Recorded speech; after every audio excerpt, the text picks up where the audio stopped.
નમસ્કાર દર્શક મિત્રો, ધી લોકસત્તા શોમાં આપનું સ્વાગત છે.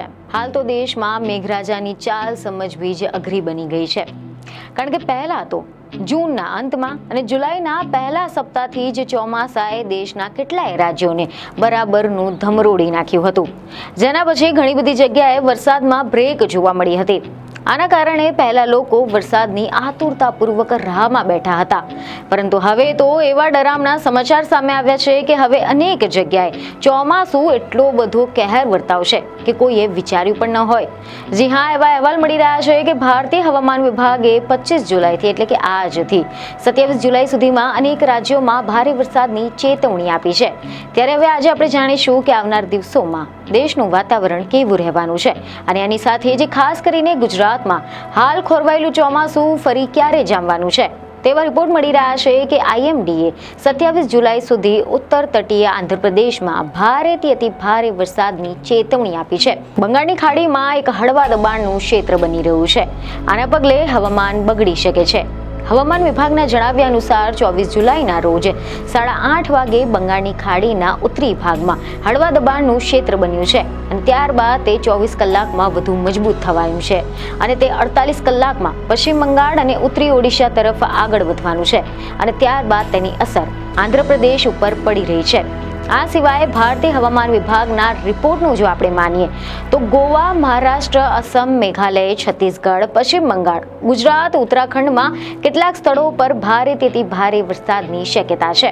આની સાથે જ અરુણાચલ પ્રદેશ, હરિયાણા, પંજાબ, દિલ્હી, હિમાચલ પ્રદેશ, જમ્મુ અને કાશ્મીર, લદ્દાખ, ગિલગિટ બાલ્ટિસ્તાન, મુઝફ્ફરાબાદ, કર્ણાટક, કેરળ અને માહે, નાગાલેન્ડ, મણિપુર, મિઝોરમ, ત્રિપુરા, ઓડિશા, પશ્ચિમ બંગાળ, સિક્કિમ, તમિલનાડુ, પુડુચેરી, કરાઈકલ, ઉત્તર પ્રદેશ અને પશ્ચિમ રાજસ્થાનમાં કેટલાક સ્થળોએ મંગળવાર સુધીમાં ભારે વરસાદ થવાની આગાહી કરવામાં આવી છે. સમાચાર તો એવા પણ સામે આવ્યા છે કે બહારની જે વિસ્તારો છે, પહાડી વિસ્તારોમાં ભૂસ્ખલન અને અચાનક પૂરનું જોખમ બનેલું છે. ત્રિપુરા અને મિઝોરમમાં પણ ભારે વરસાદના કારણે રસ્તાઓ પાણીમાં ડૂબાડૂબ જોવા મળી રહ્યા છે, જેથી લોકોએ સાવધાની વર્તવાની અને હવામાન અપડેટ્સ પર નજર રાખવાની જરૂરિયાત છે. હવે જો આપણે વાત કરીએ ગુજરાતની, તેવા રિપોર્ટ મળી રહ્યા છે કે દક્ષિણ ગુજરાતમાં ફરી એક વખત વરસાદી માહોલ છવાયેલો છે. ગુરુવારે એટલે કે ગઈકાલે દક્ષિણ ગુજરાતના સુરત સહિત તાપી, વલસાડ અને નવસારી જિલ્લામાં અનેક સ્થળે નોંધપાત્ર વરસાદ વરસ્યો હતો. સૌથી વધુ વરસાદ ધરમપુરમાં 2.13 ઇંચ નોંધાયો છે. ગુરુવારે રાજ્યમાં ફરી એકવાર વરસાદી વાતાવરણ છવાયું હતું. ગુરુવારે રાજ્યમાં કુલ 91 જેટલા તાલુકામાં વરસાદ નોંધાયો હતો, જેમાં સૌથી વધુ વલસાડના ધરમપુરમાં 2.13 ઇંચ વરસાદ ખાબક્યો હતો. આના ઉપરાંત વલસાડના પારડીમાં પણ 1.89 ઇંચ વરસાદ નોંધાયો હતો. અને આ સિવાય ગુજરાતમાં આગામી સમયમાં હવે કેવો વરસાદ રહેવાનો છે તે અંગે પણ ગુજરાતના હવામાન વિભાગની આગાહી સામે આવી છે. એવા અહેવાલ મળી રહ્યા છે કે હવામાન વિભાગના જે વેધર મેપ છે તે મેપના પ્રમાણે જો આપણે જોઈએ તો આજે એટલે કે 25મી તારીખે દક્ષિણ ગુજરાતના કેટલાક વિસ્તારોમાં ભારે વરસાદની આગાહી કરવામાં આવી છે. આજે એટલે કે શુક્રવારે નર્મદા, તાપી, ડાંગ, નવસારી, વલસાડમાં ભારે વરસાદની સાથે યલો એલર્ટ આપવામાં આવ્યું છે. આ સિવાય 26મી તારીખે એટલે કે શનિવારના રોજ અમરેલી, ભાવનગર, દાહોદ, છોટાઉદેપુર, ભરૂચ, સુરત, તાપી, નર્મદા, વલસાડ, નવસારી, ડાંગમાં ભારે વરસાદની આગાહી કરવામાં આવી છે અને આ જિલ્લાઓમાં યલો એલર્ટ આપવામાં આવ્યું છે. આ પછી 27મી તારીખે એટલે કે રવિવારથી ગુજરાતના મોટાભાગના વિસ્તારોમાં ભારે વરસાદની આગાહી છે. રવિવારે 3 જિલ્લામાં અતિ ભારે વરસાદની આગાહી કરવામાં આવી છે, જેમાં 27મી તારીખે અરવલ્લી, દાહોદ, છોટાઉદેપુરમાં અતિ ભારે વરસાદની ચેતવણીની સાથે ઓરેન્જ એલર્ટ આપવામાં આવ્યું છે. આની સાથે જ રાજકોટ, સુરેન્દ્રનગર, બોટાદ, અમરેલી, ભાવનગર, અમદાવાદ, પાટણ, બનાસકાંઠા, સાબરકાંઠા, ગાંધીનગર, મહેસાણા, ખેડા, આણંદ, મહીસાગર, ભરૂચ, સુરત, તાપી, નર્મદા, વલસાડ, નવસારી, ડાંગમાં ભારે વરસાદની આગાહી છે અને આ જિલ્લાઓમાં યલો એલર્ટ આપવામાં આવ્યું છે. ત્યારબાદ 28મી તારીખે એટલે કે સોમવારે બનાસકાંઠા, મહેસાણા, સાબરકાંઠામાં અતિ ભારે વરસાદની સાથે ઓરેન્જ એલર્ટ પણ આપવામાં આવ્યું છે. આ ઉપરાંત કચ્છ, રાજકોટ, મોરબી, સુરેન્દ્રનગર, બોટાદ, અમરેલી, ભાવનગર, અમદાવાદ, પાટણ, બનાસકાંઠા, સાબરકાંઠામાં યલો એલર્ટ આપવામાં આવ્યું છે.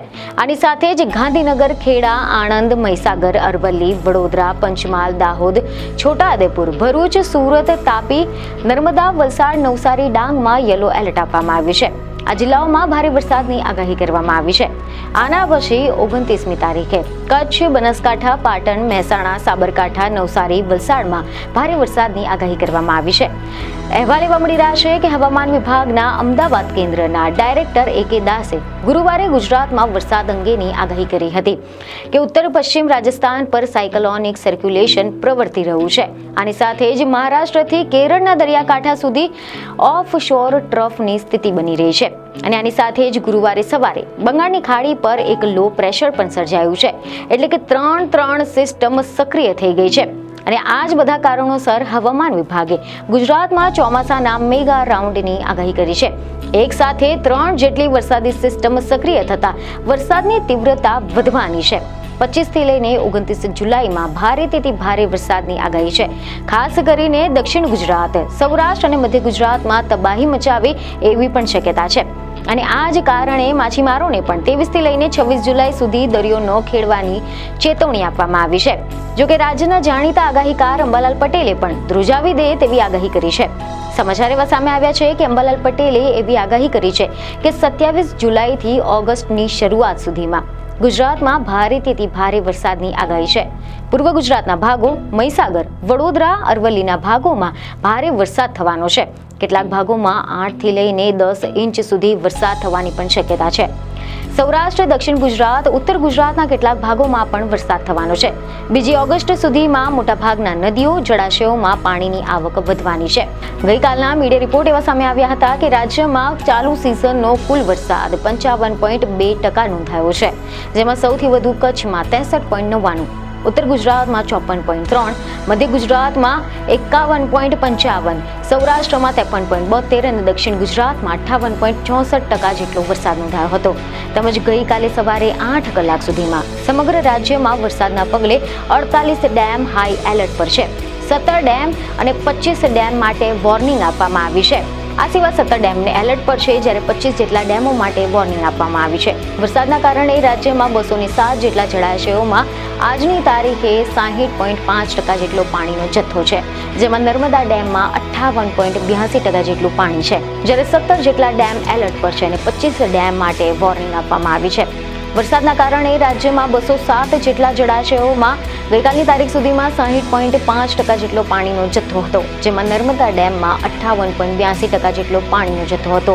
ઉત્તર ગુજરાતના 15 ડેમમાં 55.91%, મધ્ય ગુજરાતમાં 17 ડેમમાં 65.51%, દક્ષિણ ગુજરાતના 13 ડેમોમાં 59.42% અને કચ્છના 20 ડેમોમાં 56.6% જેટલો પાણીનો જથ્થો છે. રિપોર્ટ એવા મળી રહ્યા છે કે રાજ્યના 28 જળાશયો 100%, 62 જળાશયો 70 થી લઈને 100%, 41 જળાશયો 50 થી લઈને 70%, 37 જળાશયો 25 થી લઈને 50% તેમજ 38 જેટલા જળાશયો 25% કરતા ઓછા ભરાયેલા છે. સમગ્ર રાજ્યમાં વરસાદના પગલે 48 ડેમ હાઈ એલર્ટ પર છે, 19 ડેમ એલર્ટ પર છે, 23 ડેમ માટે વોર્નિંગ આપવામાં આવી હતી અને હવે આવામાં ગુજરાતમાં ફરી એક વખત વરસાદી માહોલ જામવાનો છે. આ સિવાય એવા રિપોર્ટ મળી રહ્યા છે કે state emergency operation centre Gandhinagar દ્વારા જાહેર કરાયેલા વરસાદના આંકડા પ્રમાણે ગઈકાલે એટલે કે 24 જુલાઈ 2025 થી સવારે 6 વાગ્યા સુધીમાં 25 જુલાઈ સવારે 6 વાગ્યા સુધીમાં 24 કલાકના સમયગાળામાં રાજ્યના 83 જેટલા તાલુકામાં વરસાદ ખાબક્યો છે, જેમાં સૌથી વધારે વરસાદ તાપીના વ્યારામાં 1.22 ઇંચ અને વલસાડના ધરમપુરમાં 1.2 ઇંચ જેટલો વરસાદ નોંધાયો હતો. વરસાદના મળતા આંકડા પ્રમાણે છેલ્લા 24 કલાકમાં ગુજરાતના 83 તાલુકામાં વરસાદ નોંધાયો હતો, જેમાંથી 12 તાલુકા એવા છે કે જ્યાં અડધા ઇંચ કરતાં 1 ઇંચ જેવો વરસાદ પડ્યો હતો. આ સિવાય રાજ્યમાં 91 પૈકી 31 જેટલા તાલુકા એવા છે કે જ્યાં મેઘરાજાએ માત્ર હાજરી પુરાવી હતી. અહીંયા માત્ર નામ માત્ર જ વરસાદ નોંધાયો હતો. આ તાલુકાઓમાં 1 થી લઈને 2 મિલીમીટર વરસાદ નોંધાયો હતો અને હવે હવામાન વિભાગ દ્વારા 25 જુલાઈથી ગુજરાતમાં વરસાદની આગાહી કરી છે. હવામાન વિભાગના જણાવ્યા પ્રમાણે 25 જુલાઈથી રાજ્યમાં વરસાદનું જોર વધવાનું છે. હવામાન વિભાગના અનુસાર એક સાથે 3 જેટલી વરસાદી સિસ્ટમ સક્રિય થઈ ગઈ છે અને આના કારણે ગુજરાતમાં વરસાદની આગાહી કરવામાં આવી છે. આગામી 25 થી લઈને 29 જુલાઈના આ દિવસોમાં ઠેક ઠેકાણે વરસાદી ઝાપટા પડવાના છે. મહત્વનું છે કે છેલ્લા કેટલાય દિવસોથી મેઘરાજા વિરામ પર હતા અને ફરી એકવાર એક્ટિવ મોડમાં આવતા વાવાઝોડાની સાથે વરસાદ આવશે તેવી પણ આગાહી કરવામાં આવી છે. તો આશા છે કે તમને આ માહિતી મહત્વની લાગી હશે. રહેશે. જો તમને અમારો આ વિડીયો સારો લાગ્યો હોય તો તેને લાઇક અને શેર જરૂરથી કરજો. બીજને એક ખબર સાથે ફરી મળીશું. ધન્યવાદ.